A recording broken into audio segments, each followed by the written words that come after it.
जो भी मतलब अनकॉमन बातें होती है आपके सबकॉन्शियस का हिस्सा बना, गहरे सबकॉन्शियस का हिस्सा बना। तो एग्जैक्टली मैं बहुत दिन से ट्राई कर रहा हूँ कि हर कोई मतलब कोई अनकॉमन कोई असामान्य बात होती है तो मेरे सबकॉन्शियस का हिस्सा बना, इसके लिए I'm trying my best। तो अभी अभी अभी तक की डिस्कशन में बहुत सारी ऐसी बातें बोली आपने कि पहली बारी मैंने सुनी। तो मैं ये सब बातें मेरे गहरे ऑब्सेशन का हिस्सा बनाना चाहता हूँ और ज़्यादा इंटेंसली बनाना चाहता हूँ। तो उसके लिए मुझे कुछ अलग प्रयास करना पड़ेगा या जो आप बोल रहे हो मुझे अच्छे से सुनना पड़ेगा? नहीं, इंटेंशनली जो करना चाहते हो ना, वो पहले तो सबसे बड़ी रुकावट है। ये भाषा छोड़ दो। पहली बात तो इंटेंशनली कुछ नहीं करना है। आप ध्यान करते हो, विधि करते हो, बस विधि को जारी रखो।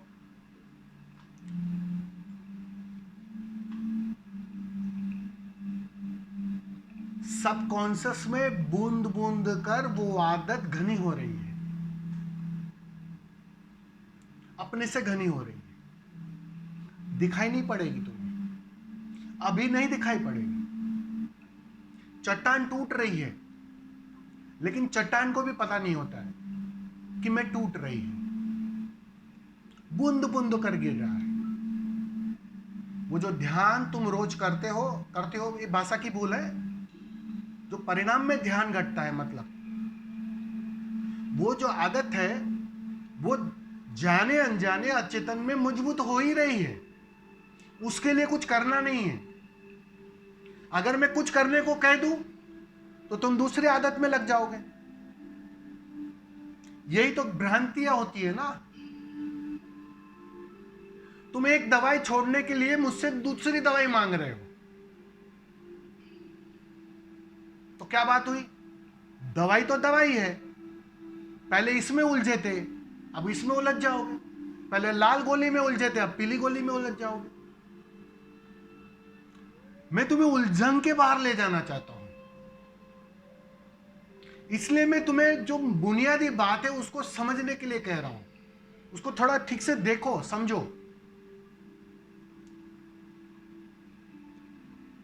जो भी इंटेंशनली तुम करना चाहोगे, इंटेंशनली का मतलब क्या है? तुम्हारा पूरा जोर, तुम्हारी पूरी आकांक्षा उससे जुड़ी है। अब उस आकांक्षा और उस जोर के साथ तुम देखने में माहिर कैसे हो पाओगे? नजर जाने अनजाने भविष्य में अटकी रहेगी, तुम्हें पता हो या ना पता हो।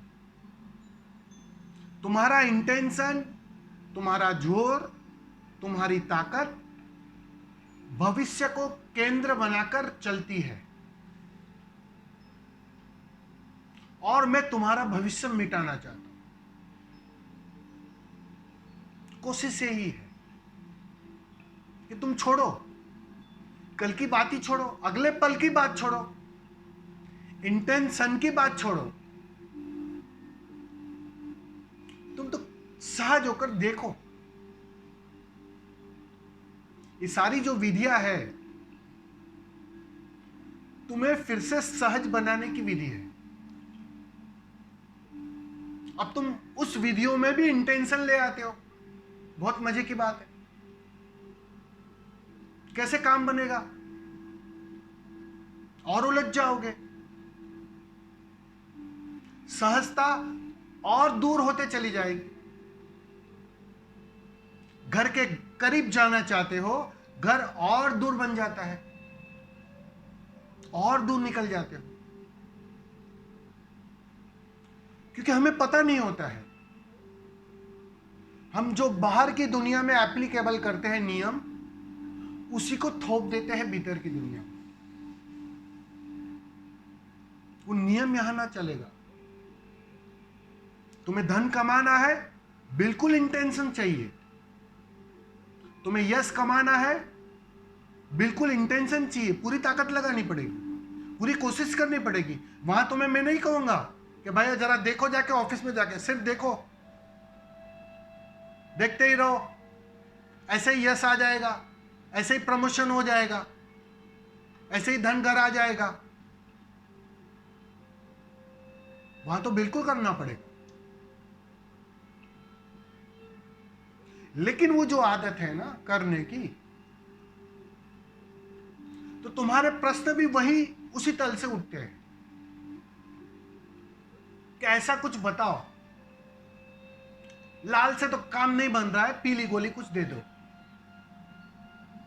और मैं अगर पीली गोली दे दूं तो मुझसे बड़ा मूर्ख कोई नहीं।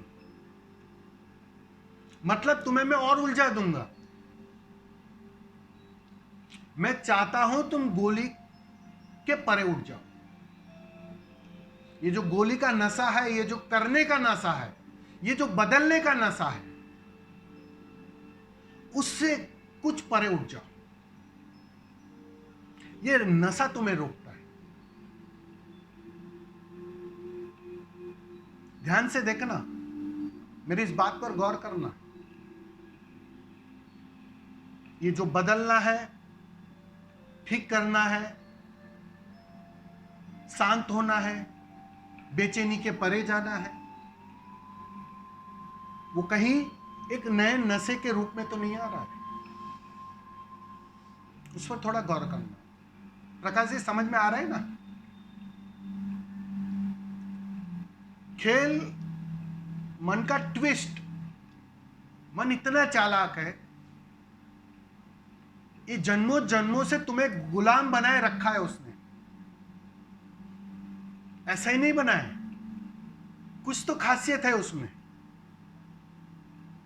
उसकी चंचलता, उसकी तरलता इतनी घनी है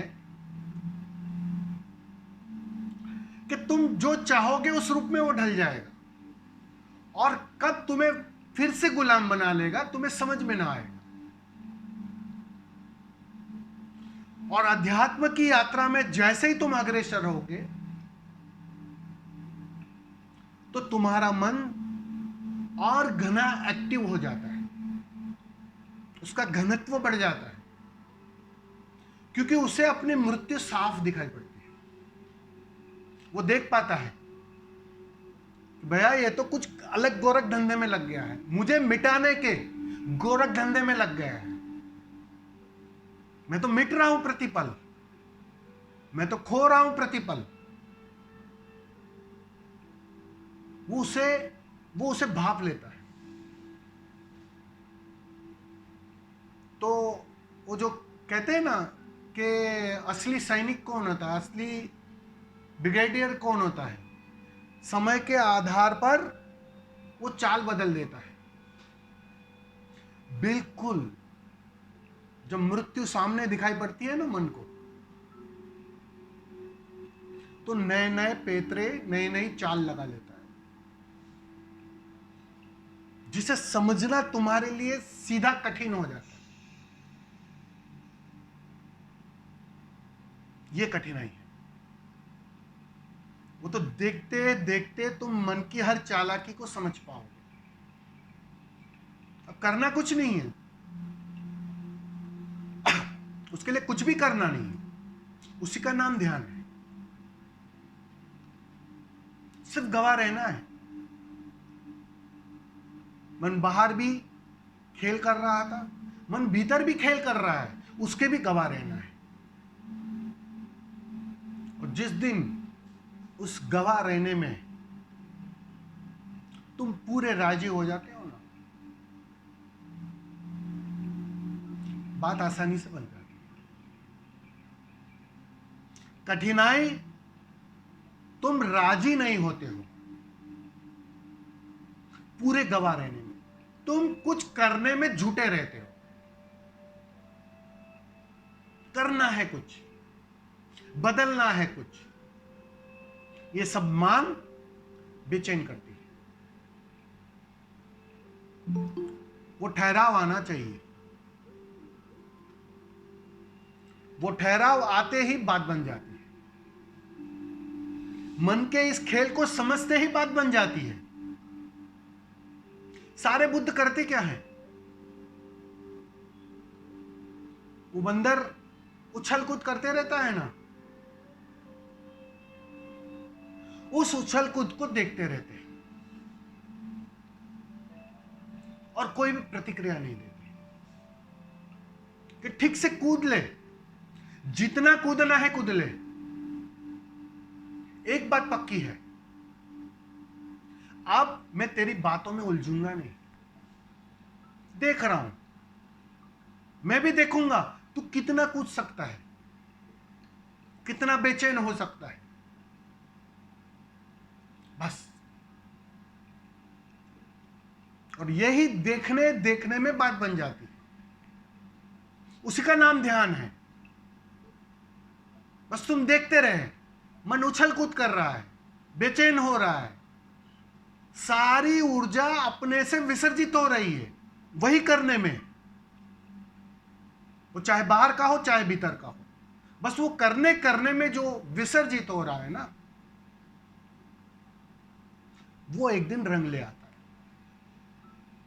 एक दिन इसी मन के पास विचार करने के लिए भी ऊर्जा शेष नहीं बचती है, उछलकूद करने के लिए भी ऊर्जा शेष नहीं बचती है,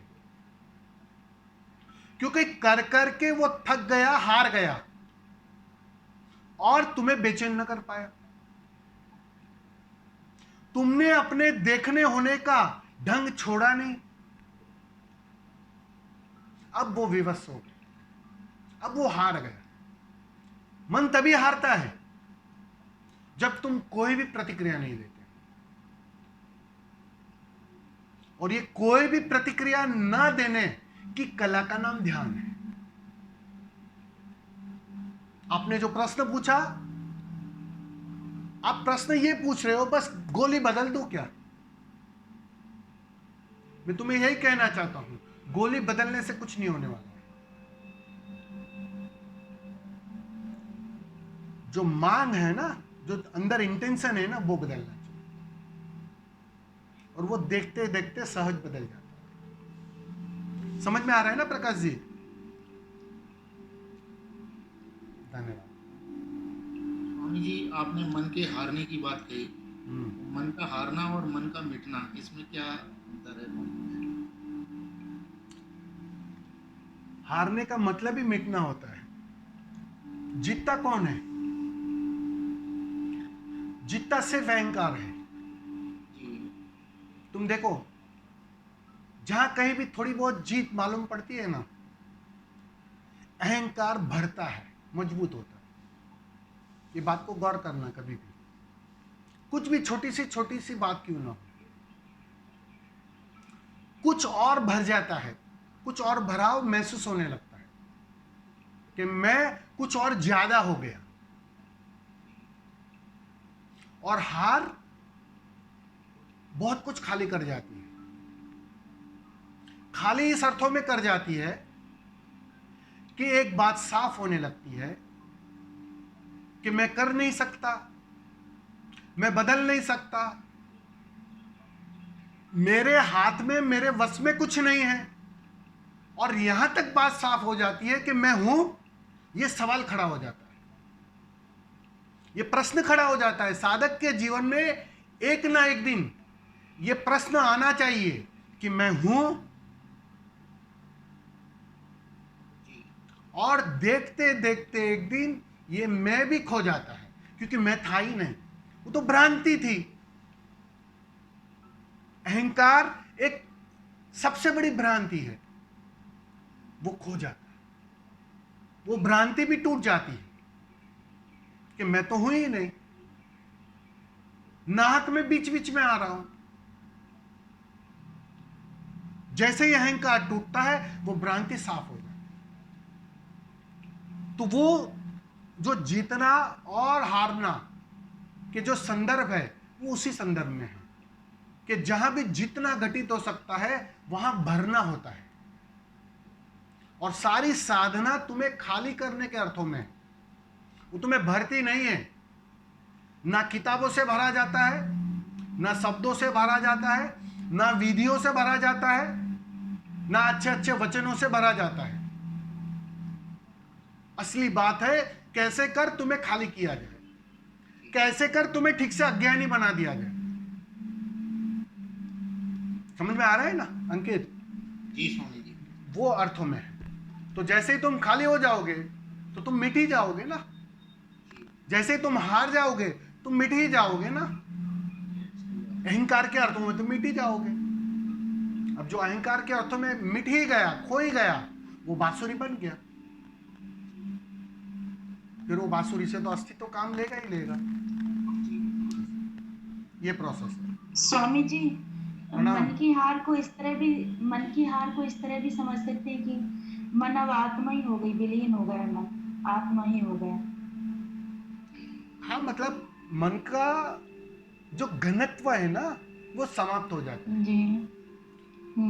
वो अपना रूप मतलब अब दूरी नहीं बची, दूरी नहीं बची, वो एक हो जाता है। स्रोत में वो दूसरा हिस्सा नहीं बनता बिल्कुल। और वो अद्वैत में प्रवेश करता है। हम्म, लेकिन वो अद्वैत जब तक घटित ना हो तब तक मन बना रहता है। मन की थोड़ी थोड़ी मात्रा में मालकियत बनी रहती है। समझ रहे हो? जी। वो कहते हैं ना, भक्त भी द्वैत में जीता है। वो द्वैत में जीता है क्या मतलब क्या है? क्योंकि अभी भी भगवान और भक्त दो है। तो जब तक दो है, भले छोटी सी मात्रा में, हल्की सी मात्रा में, मन जारी रहता है। किस अर्थों में? जी। स्वामी जी, जो मीरा थी वो द्वैत में जी रही थी क्या? बिल्कुल बिल्कुल आप मीरा को एनलाइटनेड मानते हैं या नहीं मानते हैं? बिल्कुल। वो द्वैत से अद्वैत में प्रवेश की उसने। जी, जी। भक्ति लेकर आई थी वो, क्योंकि साधना पूरी हो चुकी थी पहले। आप समझ रहे हो? तैयार था, मतलब तैयार फल था, पका पकाया फल था। अब भक्ति के माध्यम से, खोने के माध्यम से, क्योंकि वो खोना ही तो कठिन है ना, पूरी तरह खो जाना। जिस परमात्मा से एक होना है,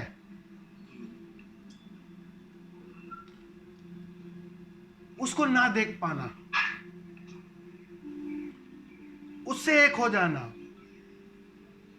अब नदी कोशिश में लग जाए कि मैं सागर को देखकर सागर से एक हो पाऊं,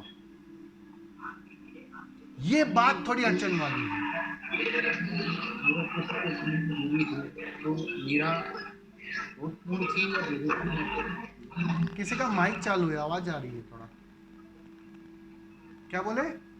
स्वामी जी, जो मीरा थी वो इतना ज्यादा कृष्ण के प्रेम में डूब गई थी कि वो सब कुछ भूल गई थी।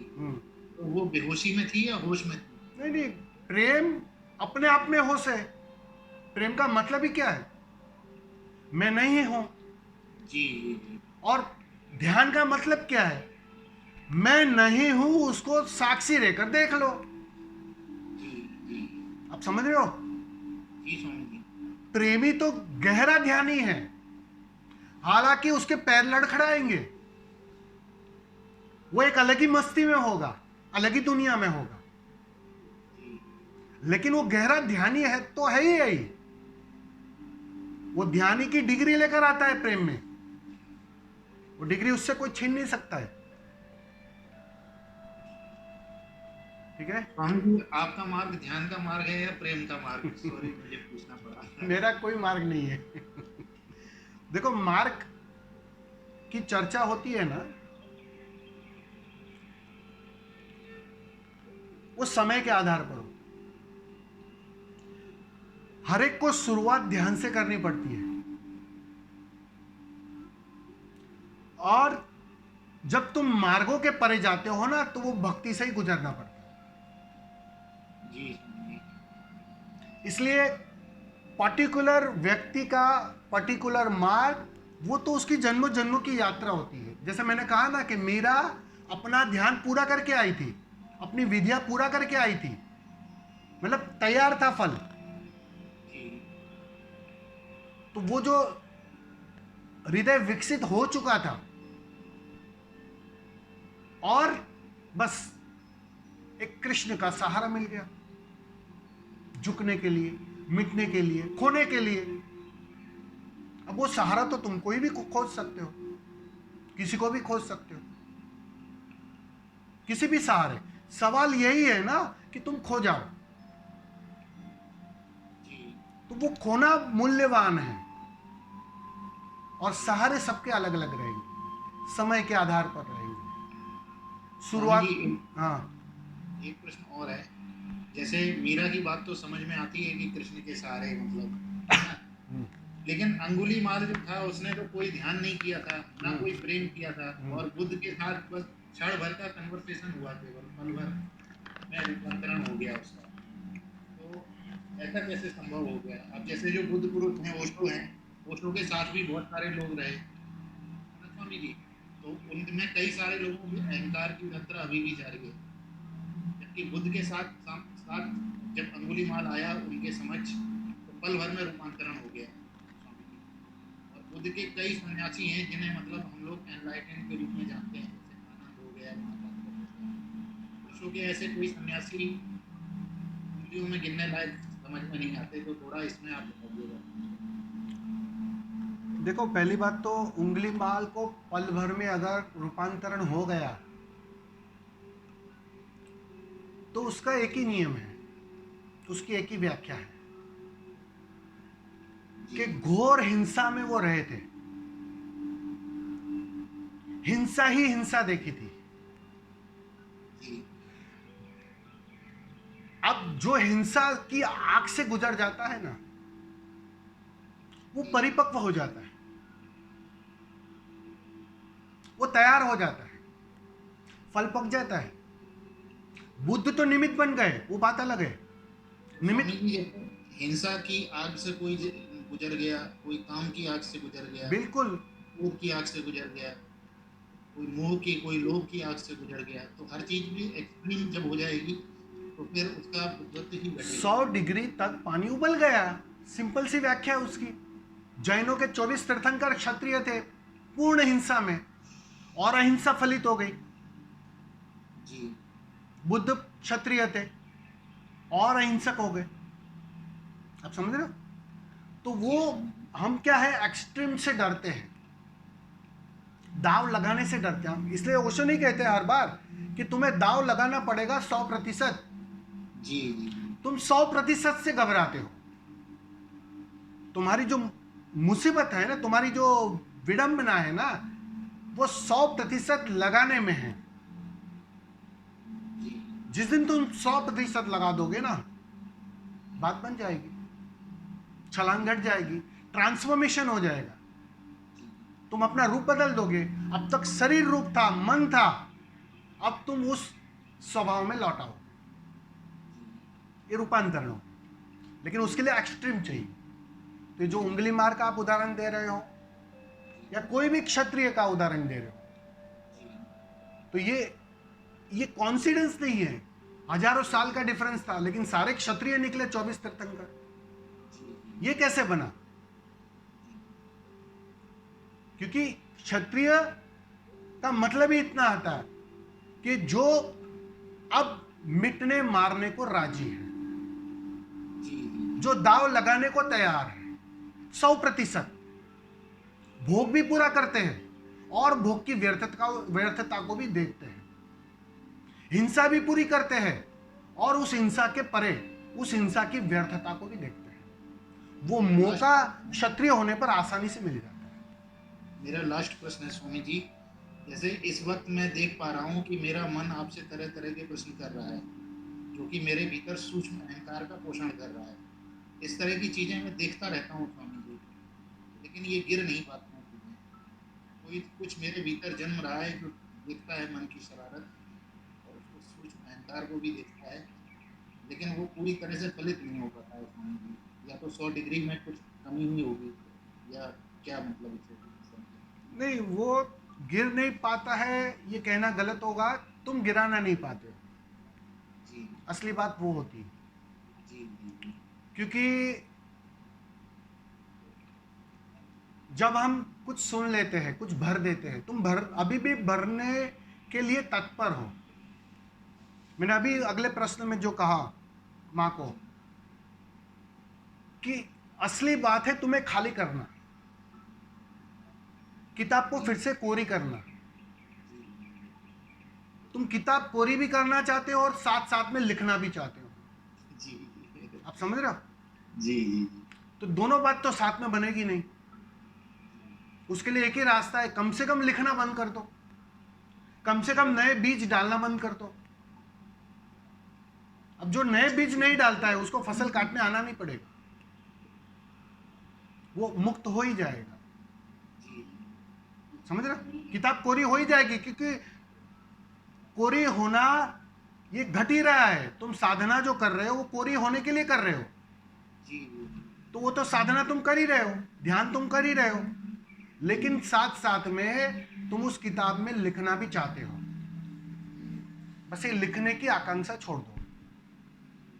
आप समझ रहे हो? इसलिए मैं हमेशा कहता हूं कि जो बांटना है ना वो अस्तित्वगत घटना चाहिए। जी जब तक तुम अपने तरफ से बांटोगे, जी मतलब तुम जाने अनजाने अपने को भरोगे, तुम खाली नहीं हो रहे हो, तुम बांटकर और कुछ ज्ञानी हो रहे हो, और ज्यादा ज्ञानी हो रहे हो। सही कह रहे हैं। तो ये थोड़ा समझना पड़ेगा, बस इतनी सी बात है। खो जाओगे, बांसुरी हो जाओगे, तुम फिक्र ही मत करो कौन से सुर छेड़ने हैं, वो उस गायक की चिंता है, उस बजाने वाले की चिंता है ना। तुम बजाने वाले की चिंता ले रहे हो जो तुम्हारी नहीं है। तुम तो बांसुरी होने की फिक्र करो कि कैसे कर बांसुरी होना। इस हद कि स्वामी जी वो भी फिक्र छोड़ गए हैं ना। हाँ, मतलब वो तो छूटी जाएगी, पर कहने का मैं संदर्भ में बता रहा हूँ जी कि इस संदर्भ से ये संदर्भ मूल्यवान है, मेरा ये कहने का मतलब। जी धन्यवाद। अभी एक माँ है ना, आरती माँ कहाँ है ना? हूँ मैं यहीं हाँ, तो आना आपके नहीं। पास। अभी आपको एक हम जो भी अभी समापन करेंगे हर बार एक जी स्वामी जी। प्यारी कविता से करेंगे। आरती माँ जी जो है बहुत सुंदर सुंदर कविता,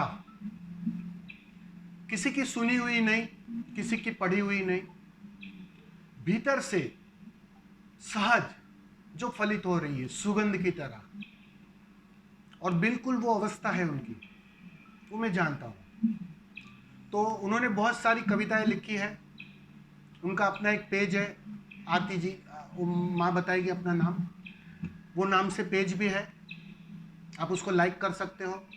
और बहुत सुंदर सुंदर कविता जो वास्तव में अहंकार के हटने के बाद ही फलित हो सकती है, वो बहुत सारी कविता है उनके पास। तो मैं चाहता हूं कि हर सत्संग के बाद आखिर में माँ अपनी कविता कहेंगी। तो माँ जी स्वामी जी। जो भी आपको ठीक लगे, बहुत सुंदर सी कविता एक बता दीजिए। जी स्वामी जी। साधना की चरम परिणति यह हुई कि भीतर भावों की गंगा अनंत निर्झरणी बह रही थी, वही कविता बनकर कागज पर बिखर रही है। ये तो स्वामी जी का अनुराग है मेरे प्रति, स्नेह है जो उन्होंने मुझे अपनी कविताओं जो मेरे स्व अनुभव पर आधारित हैं उन्हें आपके बीच रखने का मौका दिया। तो मैं अपनी पहली कविता शुरू कर रही हूँ जिसका शीर्षक मैंने दिया है चाहती हूँ। शुरू करती हूँ। कौन हो जिसे सर्वस्व अपना सौंप देना चाहती हूँ, है कौन सी वो हार जो मैं जीत खोना चाहती हूँ। है अनंत ब्रह्मांड फैला, धाराएं फैली अनंत, तुमसे शुरू तुमसे ही मैं अंत होना चाहती हूँ। जन्मों से ढो रही जो भार वेदनाओं के चरणों में अर्पित करके मैं निर्भर होना चाहती हूँ। वाह। शोर शब्दों का घना है, शोर शब्दों का घना है, कोलाहलों का जोर है, मौन को सिरधार के निशब्द होना चाहती हूँ। मौन को सिरधार करके निशब्द होना चाहती हूँ। भीगे नयन भीगा है मन, भीगे नयन भीगा है मन, गगरिया छलक रही, घट अपना फोड़ कर मैं आप होना चाहती हूँ, घट अपना फोड़ कर मैं आप होना चाहती हूँ। भीतर कहीं से आ रही चीखती खामोश प्यास, भीतर कहीं से आ रही चीखती खामोश प्यास, रख अधर अधरों पे तेरे मैं तृप्त होना चाहती हूँ। मन वीणा बजा रही श्रृंखलाएं भाव की, मन वीणा बजा रही श्रृंखलाएं भाव की, तेरी बंसी से लिपट, तेरी बंसी से लिपट मैं प्रेम होना चाहती हूँ। हर तरफ है तू ही तू, हर वेश भेष में है तू, शेष सब सौंप कर निह शेष होना चाहती हूँ, शेष सब सौंप कर निह शेष होना चाहती हूँ। थक चुकी हूँ दौड़ कर विश्राम पाना चाहती हूँ, थक चुकी हूँ दौड़ कर विश्राम पाना चाहती हूँ। जो शून्य पूर्ण है वही, जो शून्य पूर्ण है वही, मैं शून्य होना चाहती हूँ, मैं शून्य होना चाहती हूँ। प्रणाम गुरु जी। वाह वाह, बहुत सुंदर, बहुत सुंदर, बहुत सुंदर। अगर ध्यान ध्यान से अगर सुना है सबने, तो जितनी भी आज चर्चा हुई ना, जितने भी प्रश्न या उत्तर हुए ना, अगर इस छोटी सी कविता में सब कुछ आ गया है, वही निकल सकता है, वही बात हो सकती है, क्योंकि कहने को और कुछ है ही नहीं। चाहे कोई कविता के माध्यम से कहे, चाहे कोई नृत्य के माध्यम से कहे, चाहे झूमकर कोई कहे, और चाहे कोई शब्दों के माध्यम से कहे, वही बात है। बहुत सुंदर, बहुत सुंदर। धन्यवाद। धन्यवाद स्वामी जी।